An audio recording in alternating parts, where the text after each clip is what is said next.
Welcome to today's Explainer. We've got a really profound journey ahead of us today. We're going to explore a deeply personal text that tackles, well, pretty much the biggest mysteries of human existence. We're going to trace this amazing arc, starting all the way from that overwhelming macro-existential doubt that hits us at 2 a.m. and moving step by step toward a very grounded, profound inner peace. It's a journey of self-reflection that so many of us take, but seeing it laid out like this, it really crystallizes the whole experience. Okay, let's dive right into this because our source material definitely doesn't waste any time. It plunges us straight into the deep end with the heaviest, most universal query of all time. What is the meaning of life? The narrator starts from a place of just complete perplexity. They describe spending years basically just wandering, utterly consumed by this feeling of not knowing what they're actually supposed to be doing. You know that feeling? That heavy, almost paralyzing feeling of staring at the sheer vastness of life and realizing, wait, I didn't get the instruction manual. And that brings us to phase 1, the endless search. So the source text vividly describes this intense physical and mental wandering. The speaker talks about traveling all over the world, bouncing here and there, endlessly searching. Honestly, hardly even registering the places they travel to. But then this crushing realization begins to dawn on them. Some questions, they simply don't have answers. I mean, you can search literally every corner of the globe. You can exhaust yourself completely, but the external world can't always fix those internal perplexities. This kicks off a massive rhetorical barrage in the speaker's mind.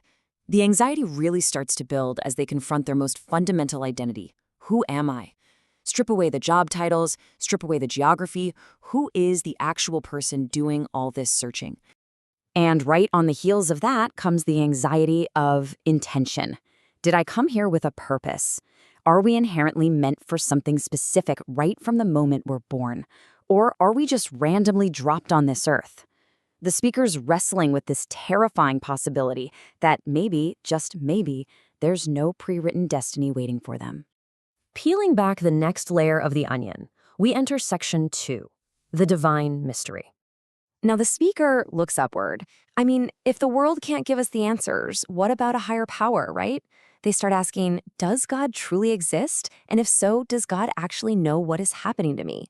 It's this incredibly profound moment of just feeling so small in a massive universe, wondering if the archetype of the whole shebang is even aware of our individual, personal confusion. The questioning gets even more urgent here. Is God observing us? Can he listen to us? The speaker is pouring out this deep, almost desperate human desire to know if a higher power is actively paying attention to what we're going through. It's that universal plea to be seen and heard when you're feeling totally and utterly lost. And that overwhelming barrage of questions ends with such a deeply poignant, intimate thought. In our suffering, does he help like a friend? Notice how the scale has completely shifted here, from this massive, distant deity to the idea of a close, supportive companion. When the speaker is in pain, when they're just getting crushed under the weight of these unanswerable questions, they don't want a grand explanation. They just want a friend. Now, what's really interesting about this next part is the trap they discover. The speaker notes that, hey, occasionally they actually do feel like they found an answer. They get that amazing aha moment. But then the dream breaks. The very next moment, they realize that finding one answer just breeds a dozen new confusing questions. Does life end there? Nope. It's just questions, answers on a loop. They literally couldn't see beyond them. There's this visceral confusion in their heart, this feeling that the ultimate truth is right there, but is just out of reach, forcing them right back onto that exhausting treadmill. Realizing external answers are basically a continuous loop. The speaker turns their gaze inward for section 3, the cycle of desires. Here we get this brilliant contrast. The speaker starts questioning the very nature of what they are actually chasing. Like, did I come into this life with an innate, divine purpose, or did the world simply give me a purpose? Are my desires actually mine, or are they just societal conditioning? The speaker really starts digging into why we even desire things in the first place. And this brilliantly illustrates the psychological engine keeping us trapped. The speaker looks at their own mind and asks, if one desire gets fulfilled, why does the mind immediately just accept a new one? Why does it constantly want to accomplish the next big thing? Think about it. We form a desire, we completely exhaust ourselves chasing it, we finally get it, and instantly, bam, the goalpost moves. We are right back at step 1. This is exactly why external searching never, ever brings lasting peace. This realization triggers a profound shift in their approach, bringing us to a much quieter space in Section 4, confronting the self. So the speaker decides to just stop running around the world and instead spends a lot of time alone with themselves. But there is a really beautiful critical distinction made here in the text. There's a huge difference between being alone, which feels isolating, like you literally have no one in the world, and being with oneself.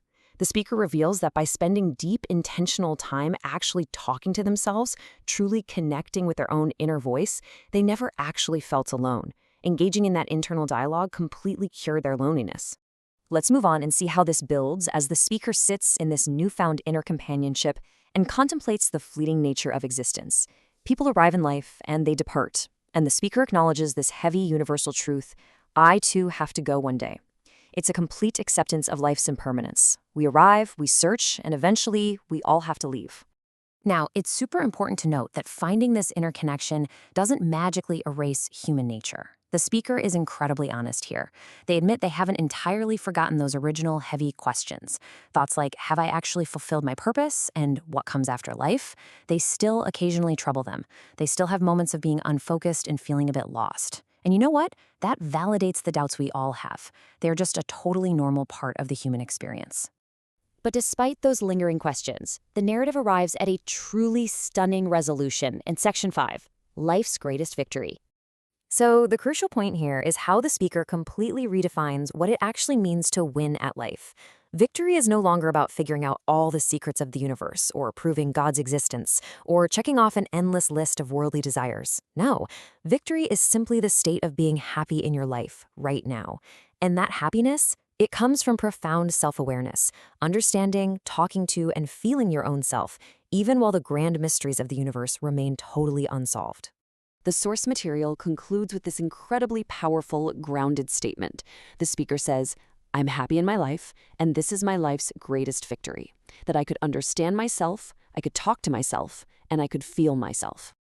Amidst all the perplexities, all the frantic wandering, and all the unanswered questions, connecting with one's true inner self is the absolute ultimate triumph. Which leaves all of us with something pretty big to ponder in our own lives. We spend so much energy looking outward for validation, for meaning, for answers to questions that might not even have them. But the peace we're all looking for, it might just require turning the volume down on the outside world. Are you ready to stop searching the globe for answers and start having a genuine, honest conversation with yourself? Think about it. Thanks for joining me on this explainer, and I'll catch you next time.